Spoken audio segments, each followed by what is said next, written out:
I really don't know. Ayan sila. Ngayon,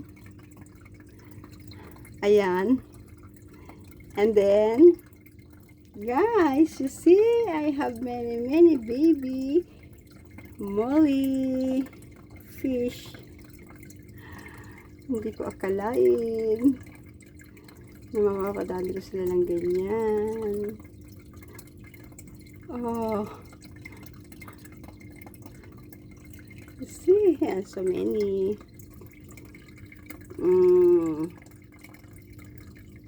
Bali 21 sila. Pero syempre, yung 21 naman na yan, hindi naman siya pwedeng ganyan lang kaliit yung galon ng ating tank ng aquarium. Binakod ko sila kasi kinain. Madami na siyang, yung isang gabi pa lang, ito yung mami niya. Nasaan na ba si Tisay? Ayun ang mami niya. Masungit siya. Maliit lang kasi ang mami niya maliit lang. Tapos ito yung daddy niya. Oh, ang laki-laki ng tiyan yan dati.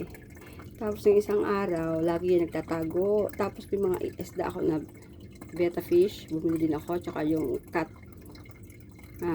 catfish namatay. Hindi ko alam kung bakit. Nakita ko na lang, dead on arrival na sila. Tatlo yon at tsaka yung isang catfish. Tapos, the rest nun, di masama loob ko, bibilisan ako kahapon. Kasi nga, sobrang nalungkot ang lola nyo.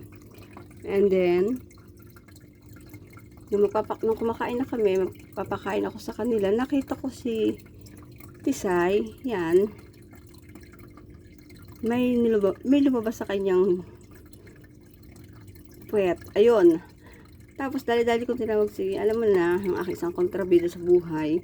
Sabi ko, nanganak siya. Ayaw pa niyang maniwala. So, kagabi, yung isang gabi, siguro nanganganak na siya.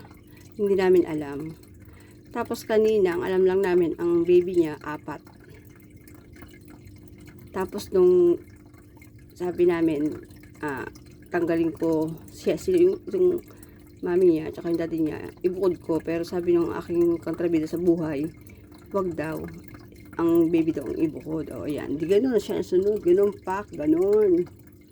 Tapos yan, hindi namin, di bumili pa ako ng, yan, kung yan kay Papa. Tapos yun, ayan na siya. Ganyan siya kadami. Bali, 21 pieces na baby molly.